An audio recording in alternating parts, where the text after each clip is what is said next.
وہ بھی صنف مخالف کی طرف سے.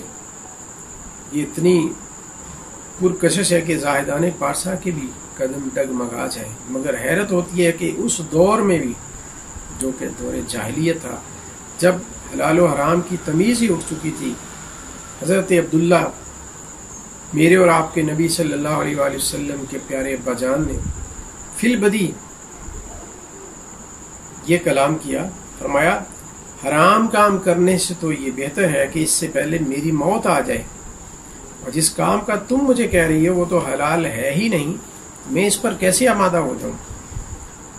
ہر شریف آدمی اپنی عزت اور اپنے دین کی حفاظت کرتا ہے، پھر جس چیز کا تم تقاضا کر رہی ہو وہ کس طرح پوری کی جا سکتی ہے.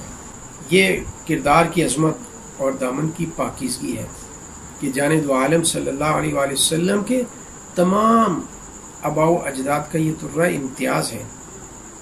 اور آقا کریم صلی اللہ علیہ وآلہ وسلم نے اپنے اس خاندانی شرف کو خود بیان فرمایا.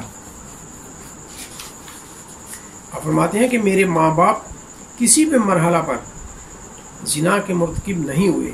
مجھے اللہ تعالیٰ نے ہمیشہ اسلاب طیبہ سے ارحام طاہرہ کی طرف منتقل کیا، صاف ستھرا.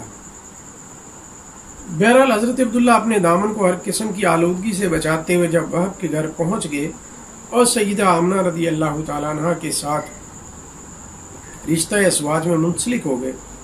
اب اس دور میں یہ دستور تھا کہ دلہا جو ہے وہ شادی کی پہلی رات جو ہے وہ اپنے سسرال کے گھر ہی گزارتا اور کچھ دن وہیں پہ قیام کرتا. تو حضرت عبداللہ بھی 3 دن تک وہیں پہ وہب کے گھر قیام پذیر رہے، اور اسی دوران وہ نور جو روئے عبداللہ پر جگمگاتا تھا سیدہ آمنہ رضی اللہ تعالیٰ عنہ کی طرف منتقل ہو گیا.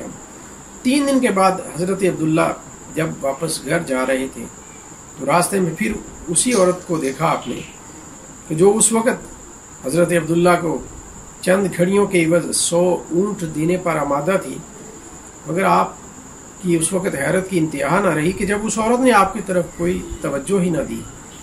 اور بات بڑی حیرانی کی تھی کہ جو 3 دن پہلے عورت جو ہے اپنا سب کچھ لٹا دینے پر آمادہ تھی، اب وہ یوں دیکھے کو اندیکھا کر رہی تھی جیسے جانتی ہی نہ ہو. تو حضرت عبداللہ نے اس سے پوچھ ہی لیا کہ کیا بات ہے. اس نے کہا کہ پہلے جو نور تمہارے پاس تھا اب وہ تم سے جدا ہو چکا، اب مجھے تمہاری کوئی ضرورت نہیں رہی. اس موقع پر اس عورت نے جو ہے وہ کہا اللہ ہی بہتر جانتا ہے کہ ایک ظاہری عورت نے تم سے کتنی بڑی نعمت لوٹ لی ہے، اور تمہیں پتہ ہے یا نہیں پتہ.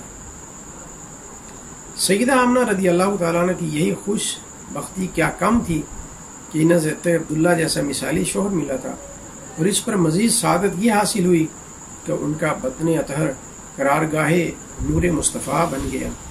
یہ حمل اس طرح کا حمل نہ تھا جیسے عموماً ہوتا ہے، بلکہ یہ اپنی نوعیت کے لحاظ سے دنیا کا سب سے انوکھا حمل تھا. سیدہ آمنہ خود فرماتی ہیں مجھے اپنے حاملہ ہونے کا پتہ ہی نہ چلا، کیونکہ نہ تو مجھے کسی قسم کا بوجھ ہوا اور نہ ہی کچھ طبیعت میں تبدیلی آئی، طبیعت خراب ہوئی. اور پھر ایک دن میں سونے اور جاگنے کی کیفیت میں تھی